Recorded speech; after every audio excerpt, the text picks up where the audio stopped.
Welcome to IBTV బులెటిన్ల ముందుగా headlines చూద్దాం. పహల్గామ్ ఉగ్రదాడి, 4 ఉగ్రవాదుల ఫోటోలు విడుదల. 3 ఉగ్రవాదులు ఆసిఫ్ పుజీ, సులేమాన్ షా, అబ్దుల్ తలహాగా గుర్తింపు. ప్రధాన సూత్రధారి ఎల్ఈటీ కమాండర్ సైఫుల్లా కసూరిగా నిఘా సంస్థల వెల్లడి.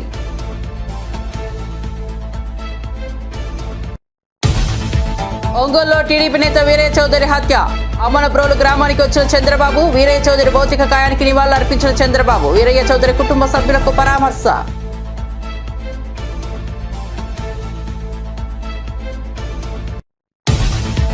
ఉగ్రవాదులకు రక్షణ మంత్రి గట్టి జవాబు. పహల్గామ్ దాడికి త్వరలోనే గట్టి జవాబిస్తామన్న రాజ్నాథ్ సింగ్. దాడికి పాల్పడిన వారికి, వెనుకుండి నడిపించిన వారికి గట్టి సమాధానం ఇస్తామని వ్యాఖ్య.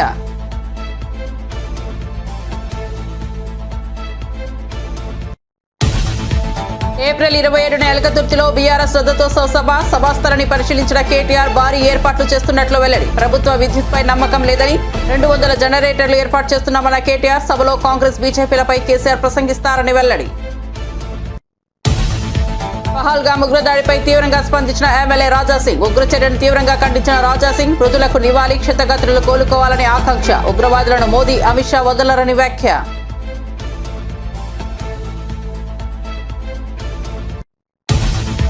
పహల్గామ్ ఉగ్రదాడిపై ఎంఐఎం అధినేత ఓవైసీ స్పందన. ఉగ్రవాదులు ప్రజలను మతం అడిగి హతమార్చడం దారుణమన్న ఓవైసీ. దాడికి నిఘా వైఫల్యమే కారణమని తీవ్ర ఆరోపణ. కేంద్రం జవాబుదారీతనం వహించాలని డిమాండ్.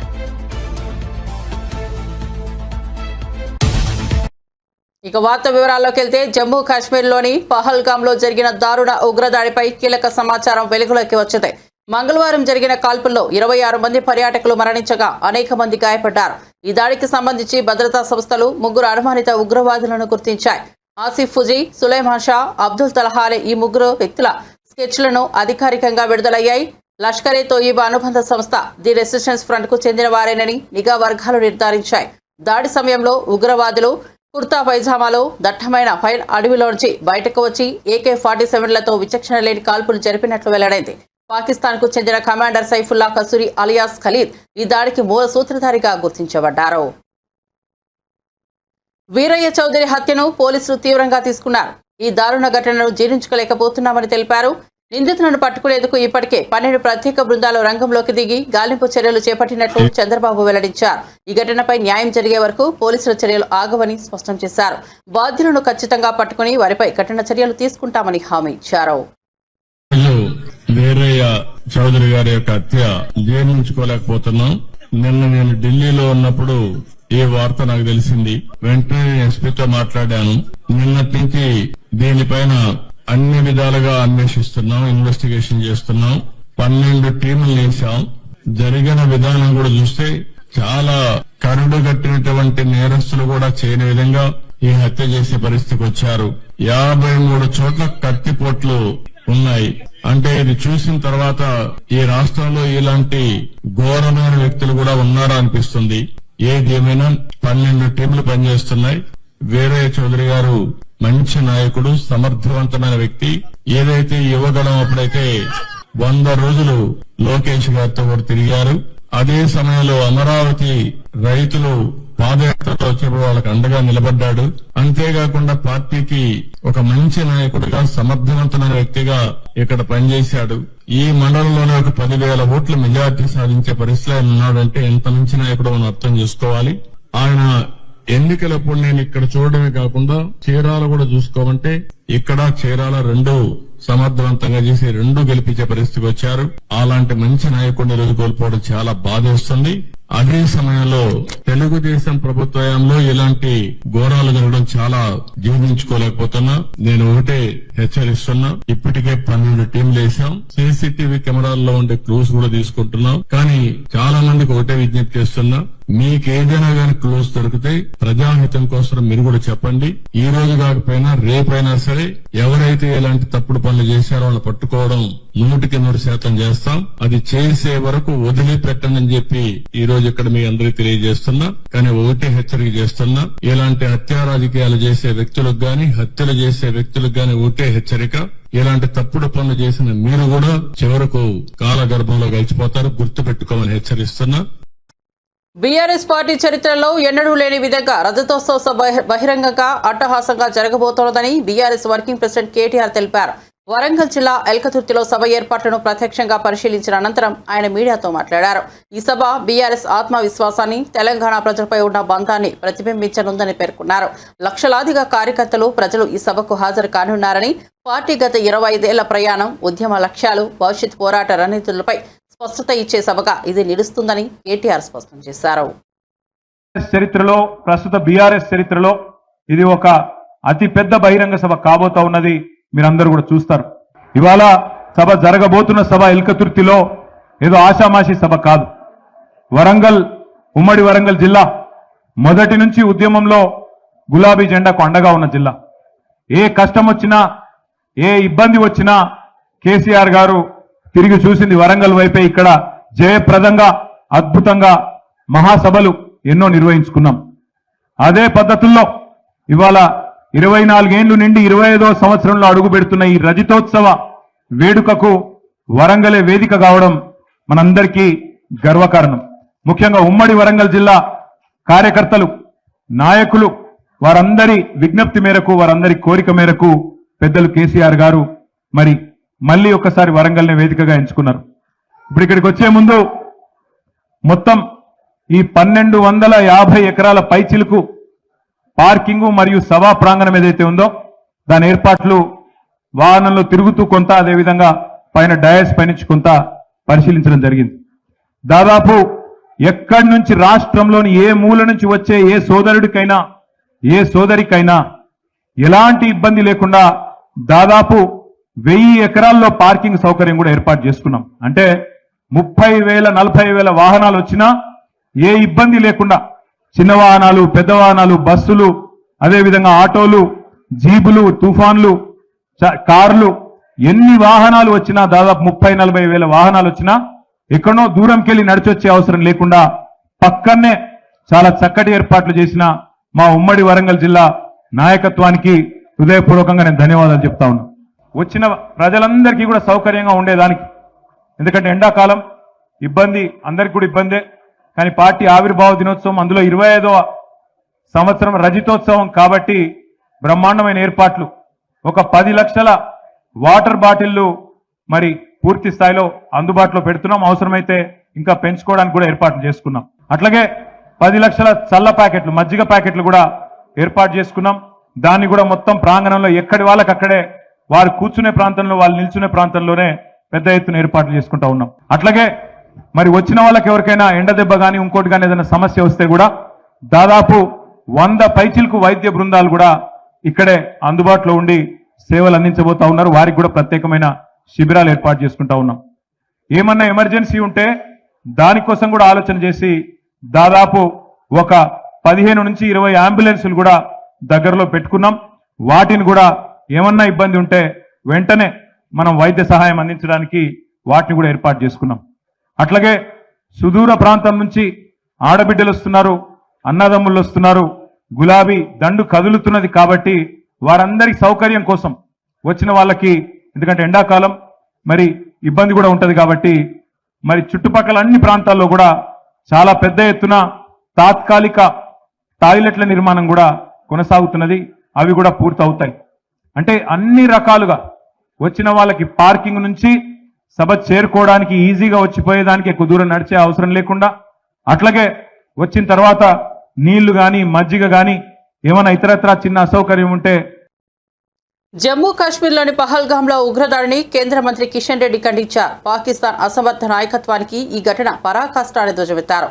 హైదరాబాద్లోని ట్యాంక్ బండ్ వద్ద అంబేద్కర్ విగ్రహం వద్ద ఉగ్రదాడి మృతులకు నివాళులర్పించారు.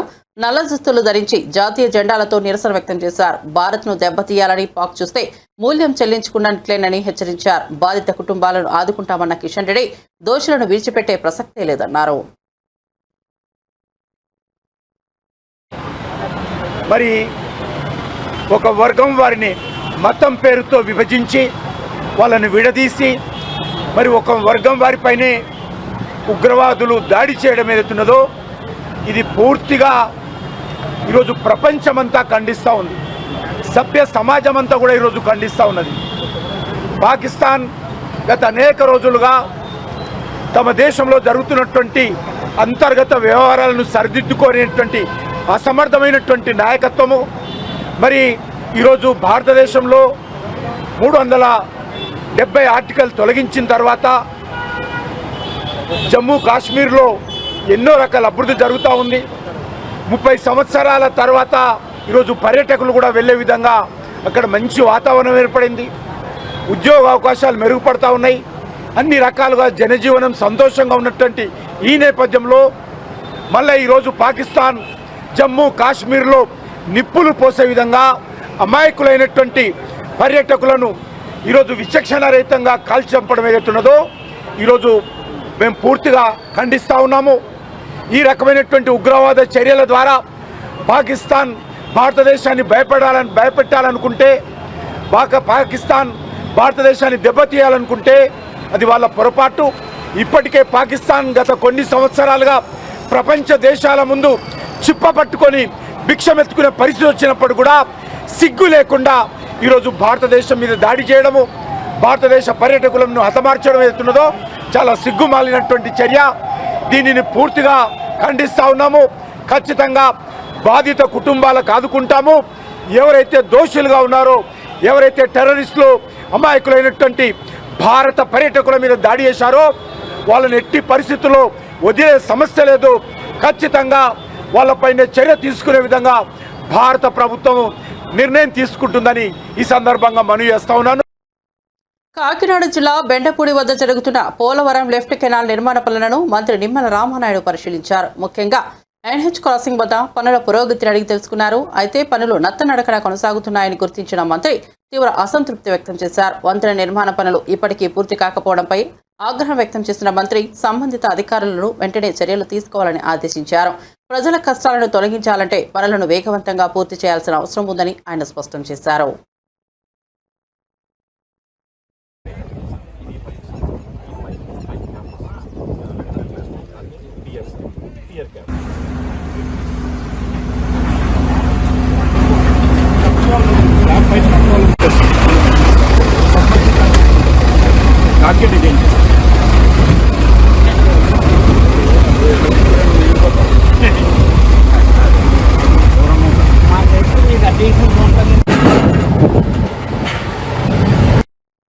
తెలంగాణలో కాంగ్రెస్ ఆంతర్యం, శక్తి సంపత్తులపై చర్చలకు పునాది పడుతున్న వేళ ఎమ్మెల్యే కోమటిరెడ్డి రాజగోపాల్ రెడ్డి చేసిన వ్యాఖ్యలు రాజకీయ వర్గాల్లో ఆసక్తిని రేపుతున్నాయి.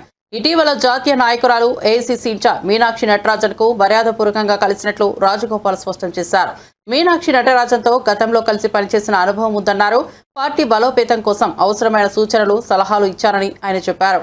అయితే ఈ సమావేశానికి రాజకీయ పునరాలోచనలు, అభిప్రాయ మార్పులకు సంబంధం లేదని స్పష్టతనిచ్చారు. మాజీ మంత్రి జానారెడ్డి గురించి మాట్లాడుతూ ఆయనపై నాకు వ్యక్తిగత గౌరవం ఉంది అని పేర్కొన్నారు. నేను మీనాక్షి నటరాజన్ గారిని మొదటిసారి కలిసిన ఈరోజు మొట్టమొదటిసారి. అంతకుముందుకు 2 సార్లు మీటింగ్ అప్పుడు నేను హైదరాబాద్లో లేకపోవడం వల్ల కలవలేకపోయినా ఈరోజు ఫోన్ చేస్తే ఇక్కడ ఉన్నారని తెలవగానే వచ్చి మామూలుగా మర్యాదగా కలిసిన. మీనాక్షి నటరాజన్ గారు నాతో పాటు 2009 నుంచి 14 వరకు మెంబర్ ఆఫ్ పార్లమెంట్గా మేము ఇద్దరం కలిసి పార్లమెంట్ సభ్యులుగా ఉన్నాం కాబట్టి ఒకసారి కలుద్దామని ఒక మర్యాదపూర్వకం కలవడం జరిగింది అంతే. పార్టీ నిర్మాణం గురించి ఇన్ఛార్జీలు ఎవరెవరు నేస్తున్నారు, జిల్లాల వారికి అవన్నీ విషయాలు చెప్పింది. మంచి పార్టీని రివైవ్ చేయాలి, పార్టీని ఇంకా స్ట్రాంగ్ చేద్దాం, లోకల్ బాడీ ఎలక్షన్స్ వచ్చే లోపల కాంగ్రెస్ పార్టీని ఇంకా బలోపేతం తయారు చేయాలనే దాని మీద నా సలహాలు సూచనలు చెప్పిన. తప్పకుండా యాక్టివ్గా నన్ను కూడా ఇన్వాల్వ్ కామన్నది. రేపు జిహెచ్ఎంసీ ఎన్నికల్లో కానీ ఫ్యూచర్లో కానీ కాంగ్రెస్ పార్టీలో యాక్టివ్గా పనిచేయాలని చెప్పి నిర్ణయం చేసుకున్నాం అంతే. వ్యక్తిగతంగా నేను అతను జానారెడ్డి గారు అంటే నాకు చాలా గౌరవం ఉంది. మా జిల్లా నాయకుడు కాబట్టి నేను ఎక్కువ మాట్లాడదలుచుకోలేదు. ఆయన అంటే మాకు గౌరవం ఉంది, ఆ రోజు ఇచ్చేది లేకుండా అని చెప్పిన. Thank you. కాశ్మీర్లోని పహల్గాం ప్రాంతంలో జరిగిన ఉగ్రదాడిపై రక్షణ మంత్రి రాజ్నాథ్ సింగ్ తీవ్రంగా స్పందించారు. అమాయక పౌరులపై దాడి చేయడం ఉగ్రవాదుల పిరికిపంద చర్య అని అభివర్ణించారు. దేశ ప్రజల భద్రత కోసం కేంద్రం ప్రతిక్షణం కట్టుదిట్టమైన చర్యలు తీసుకుంటోందని తెలిపారు. ఉగ్రవాదాన్ని తుడమట్టించాలనేదే భారత ప్రభుత్వ విధానమని స్పష్టం చేశారు. అమాయకుల ప్రాణాలు తీసిన ఈ దాడి బాధాకరమని పేర్కొన్న మంత్రి ఉగ్రవాద మూలాలను నరికేందుకు అవసరమైన అన్ని చర్యలు తీసుకుంటామన్నారు. దాడిలో మృతి చెందిన కుటుంబాలకు సానుభూతి తెలిపిన ఆయన బాధితులకు ప్రభుత్వం అన్ని విధాలుగా అండగా ఉంటుందన్నారు. यहाँ मैं भारत के दृढ़ संकल्प को दोहराना चाहूंगा कि टेररिज्म के खिलाफ हमारी जीरो टॉलरेंस की पॉलिसी है. भारत का एक एक नागरिक इस कायरतापूर्ण हरकत के खिलाफ एकजुट है. मैं इस मंच से देशवासियों को आश्वस्त करता हूं, घटना के मद्देनजर भारत सरकार वो हर कदम उठाएगी जो जरूरी और उपयुक्त होगा।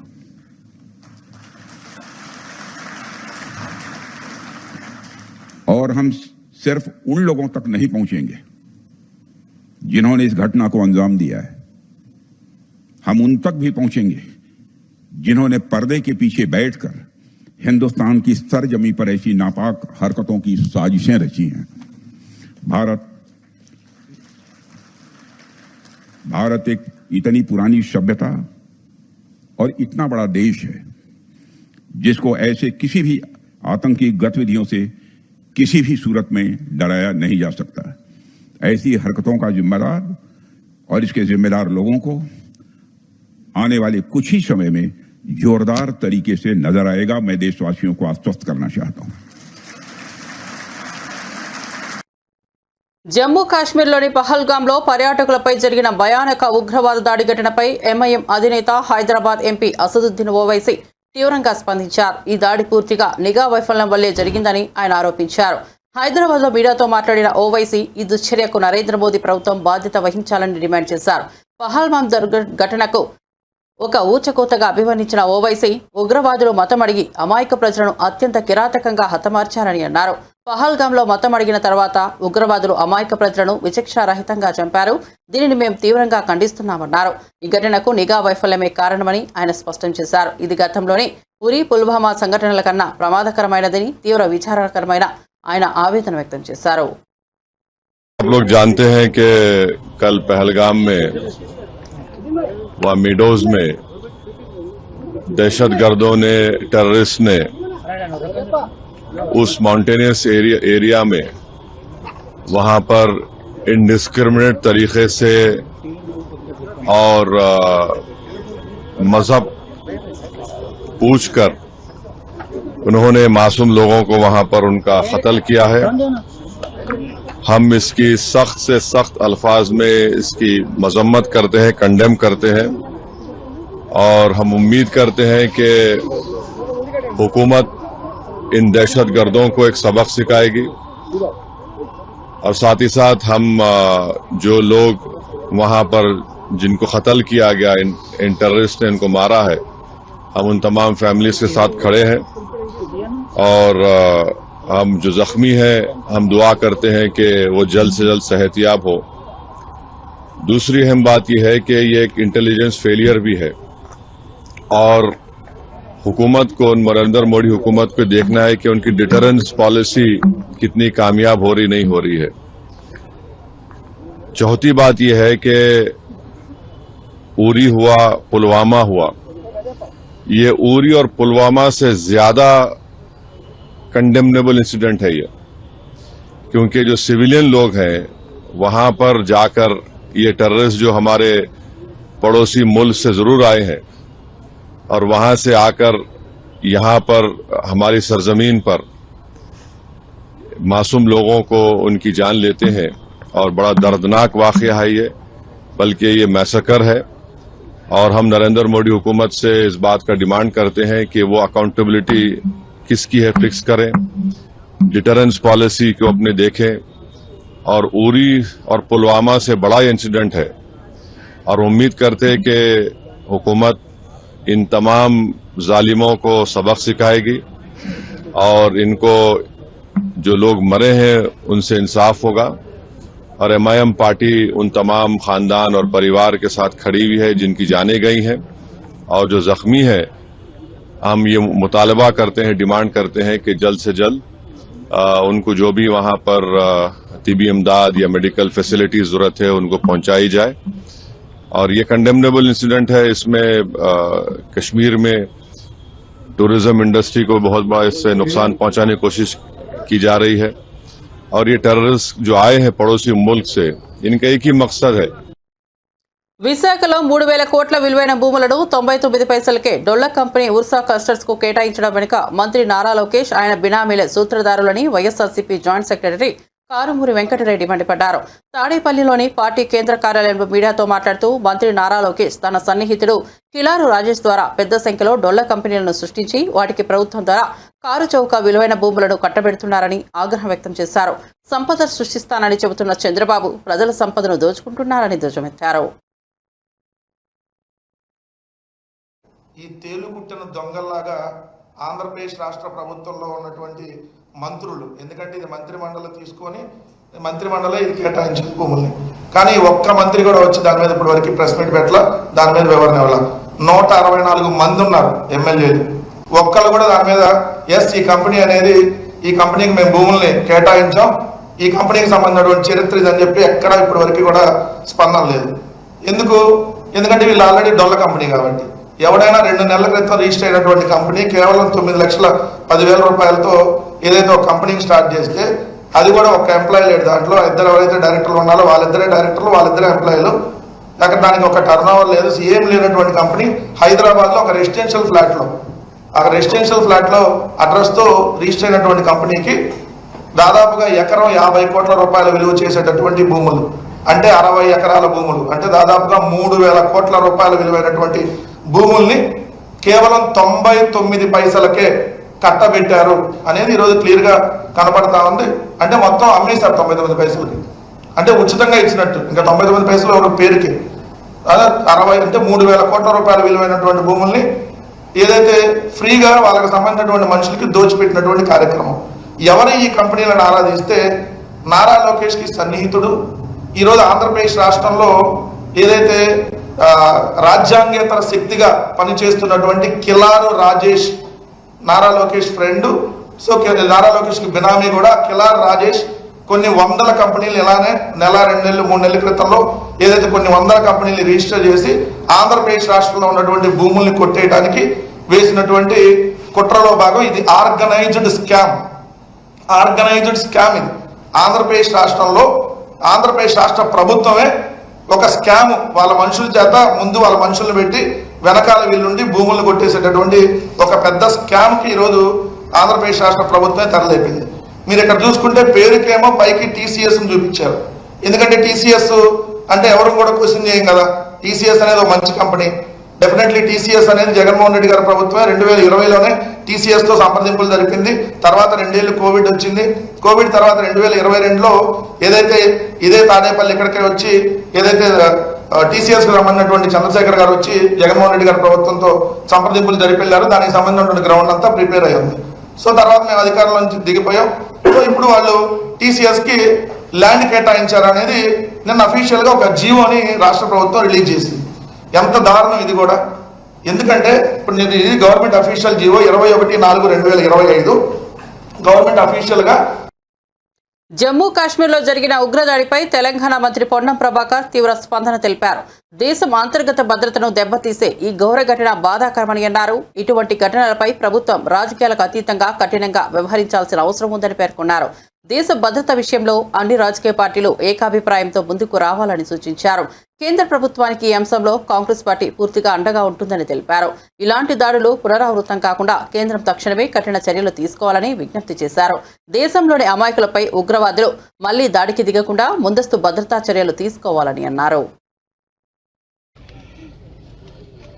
అందరం బాధపడే అంశం దేశంలో అంతర్భాగమైనటువంటి జమ్మూ కాశ్మీర్లో నిన్న జరిగిన సంఘటన అందరికీ దుఃఖభరితమైనటువంటిది. ఇటువంటి సంఘటనల పట్ల ప్రభుత్వం రాజకీయాలకు అతీతంగా కఠినంగా వ్యవహరించాల్సిందే.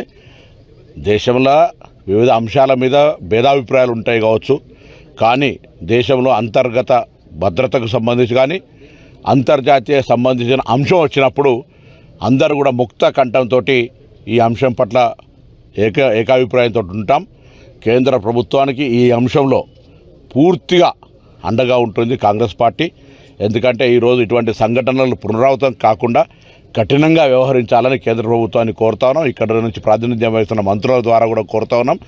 ఈ సంఘటన తల వంచుకునే కార్యక్రమం. ఎందుకంటే నేను కూడా ఇది ఒక 3-4 రోజుల క్రితమే ఈ ప్రాంతం అంతా పోయొచ్చినాం.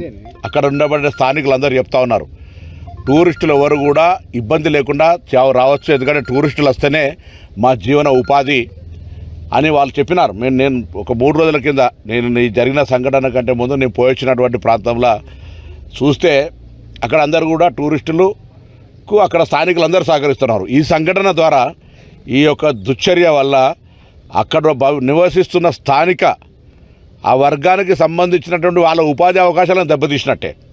టూరిస్టులు ఒక తులిప్ గార్డెన్కి పోతే 15 లక్షల మంది ఈ 15 రోజుల లోపల విజిటర్స్ వచ్చినారని చెప్పినారు. అందరూ కూడా ఈ భయప్రాంతాలకు వచ్చినప్పుడు శాంతి భద్రత లేనప్పుడు ఎవరు టూరిస్ట్ రాడు. ఇది పరోక్షంగా అక్కడ ఉన్నబడి నివసించి ఉపాధి టూరిజం పేరు బతుకుతున్నటువంటి జమ్మూ కాశ్మీర్ స్థానికులకే ఇబ్బంది. ఇది వాళ్ళ కడుపు కొట్టినట్టే. ఈ ప్రాణాలు పోయినాయి, శాంతి భద్రతలు విఘాతం కలిగింది. కాబట్టి కేంద్రం చాలా కఠినంగా ఎటువంటి సంకోచం లేకుండా జమ్మూ కాశ్మీర్లోని పహల్గామ్లో అమాయక ప్రజలపై జరిగిన ఉగ్రవాద దాడిపై హైదరాబాద్లోని గోషామహల్ నియోజకవర్గ బీజేపీ ఎమ్మెల్యే రాజా సింగ్ స్పందించారు. ఈ మేరకు ఆయన విడుదల చేసిన ఓ ప్రకటనలో ఉగ్రదాడిని తీవ్రంగా ఖండించారు. దాడిలో ప్రాణాలు కోల్పోయిన వారికి నివాళులు అర్పించారు. ఉగ్రదాడిలో గాయపడిన వారు త్వరగా కోలుకోవాలని ఆకాంక్షించారు. బాధిత కుటుంబాలకు తన ప్రగాఢ సానుభూతిని తెలియజేశారు. అమాయకులపై జరిగిన ఈ దాడి హేయమైన చర్య అని రాజా సింగ్ పేర్కొన్నారు. ఉగ్రవాదులను ప్రధానమంత్రి నరేంద్ర మోదీ, కేంద్ర హోంమంత్రి అమిత్ షా ఎట్టి పరిస్థితుల్లోనూ వదిలిపెట్టబోరని ఆయన అన్నారు.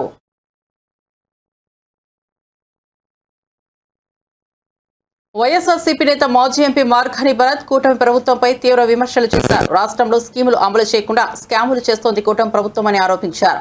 ఉర్సా కంపెనీ పేరుతో వేల కోట్ల రూపాయల భూముల దోపిడీకి పాల్పడుతోందని ఆరోపించారు. ఇది తూట్లేనని, అధికార దుర్వినియోగానికి నిదర్శనమని ఆగ్రహం వ్యక్తం చేశారు. ఐపీఎస్ అధికారి ఆంజనేయులపై అరెస్టు చేయడం దారుణమని, నిజాయితీగా పనిచేసిన అధికారులను వేధించడం కూటమి ప్రభుత్వ అసహనానికి నిదర్శనమని అన్నారు.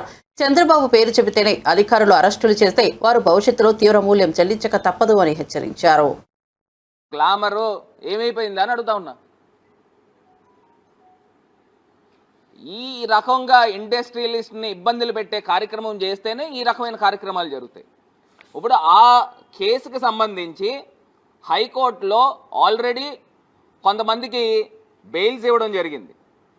కొంతమంది ముందస్తు బెయిల్స్ ఐపీఎస్ అధికారులు పెట్టుకుంటే దానికి కూడా హైకోర్టు ఇవ్వడం జరిగింది. ఇవన్నీ జరిగిపోయి ఒక 3-4 నెలలు గడిచిన తర్వాత ఇప్పుడు ఏదైతే ఈ ఊర్సా భూములు వెలుగులోకి వచ్చినాయో దాన్ని ప్రజల్ని డైవర్ట్ చేయాలి. ప్రజల్ని డైవర్ట్ చేయాలని అంటే ఏం చేయాలా? ఒక సినీ నటిని మళ్ళీ తెరపైకి తీసుకురావాలి. తెరపైకి తీసుకుని వచ్చి ఒక సంచలనం క్రియేట్ చేయడం గురించి ఒక ఐపీఎస్ అధికారిని, మరి నిజాయితీ గల వ్యక్తి అయిన పిఎస్ఆర్ ఆంజనేయులు గారిని ఏ బేసిస్లో అరెస్ట్ చేస్తారనండి? ఇది కక్ష సాధింపు కాదా? కక్ష సాధింపు కాదా? ఒక్కసారి నేను అధికార యంత్రాంగాన్ని కూడా ఒక్కసారి ఆలోచన చేయమని కోరుతా ఉన్నా. ఈయన కేవలము ఒక స్వార్థ రాజకీయాల కోసము అధికారుల్ని, ఐఏఎస్ ఐపీఎస్ అధికారుల్ని, ఇంకా కింద స్థాయి అధికారుల్ని, వీళ్ళందరినీ కూడా బలి పశువులు చేస్తున్నారనే అంశాన్ని ప్రతి ఒక్క అధికారి కూడా గుర్తుకు పెట్టుకోవాలని కూడా ఈ సందర్భంగా తెలియపరుస్తున్నా. ఏదో చంద్రబాబు నాయుడు గారు ఏం చెప్తే అది తలాడించడం కాదు. అందులో ఉన్న వాస్తవాల్ని, అందులో ఉన్న నిబద్ధతని పూర్తి స్థాయిగా చూసి మీ బ్యూరోక్రసీని ఉపయోగించాలని ప్రతి ఒక్క అధికారిని కూడా కోరుతా ఉన్నా. ఎందుచేతనంటే ఇప్పుడు ఏదో ఒక సిస్టమ్ లేకోకుండా, ఒక రూల్స్ రెగ్యులేషన్ లేకోకుండా ఏదో చంద్రబాబు నాయుడు గారు చెప్పారు కదా అని చేస్తే రేపు వచ్చే ప్రభుత్వం మా ప్రభుత్వం వస్తుంది. మా ప్రభుత్వం వచ్చినప్పుడు ఏవైతే తప్పులకు పాల్పడ్డారో ప్రతి ఒక్కళ్ళని కూడా, అందరినీ కూడా లెక్క పెట్టుకుని కూడా శిక్షల్లోకి తీసుకుని వస్తామనే అంశాన్ని కూడా గుర్తుకు పెట్టుకోవాలని ప్రతి ఒక్క అధికారిని కూడా తెలియపరుస్తా ఉన్నా. బులెటిన్ ముగించే ముందు హెడ్లైన్స్ మరోసారి చూద్దాం. పహల్గామ్ ఉగ్రదాడి, 4 ఉగ్రవాదుల ఫోటోలు విడుదల. 3 ఉగ్రవాదులు ఆసిఫ్ ఫుజీ, సులేమాన్ షా, అబ్దుల్ తలహాగా గుర్తింపు. ప్రధాన సూత్రధారి ఎల్ఈటీ కమాండర్ సైఫుల్లా కసూరిగా నిఘా సంస్థల వెల్లడి.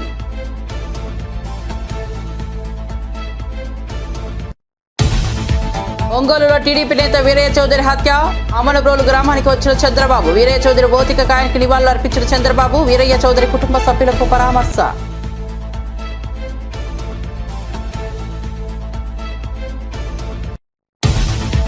ఉగ్రవాదులకు రక్షణ మంత్రి గట్టి జవాబు. పహల్గామ్ దాడికి త్వరలోని గట్టి జవాబిస్తామన్న రాజ్నాథ్ సింగ్. దాడికి పాల్పడిన వారికి, వెనకుండి నడిపించిన వారికి గట్టి సమాధానం చెప్తామని వ్యాఖ్య.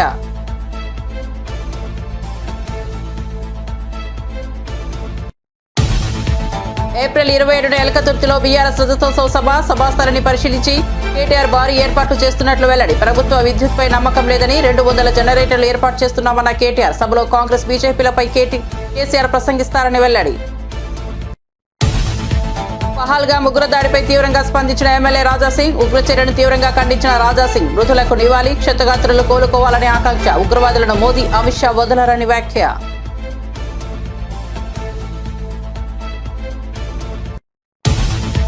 పహల్గామ్ ఉగ్రదాడిపై ఎంఐఎం అధినేత ఓవైసీ స్పందన. ఉగ్రవాదులు ప్రజలను మతం అడిగి హతమార్చడం దారుణమన్న ఓవైసీ. దాడికి నిఘా వైఫల్యమే కారణమని తీవ్ర ఆరోపణ. కేంద్రం జవాబుదారీతనం వహించాలని డిమాండ్.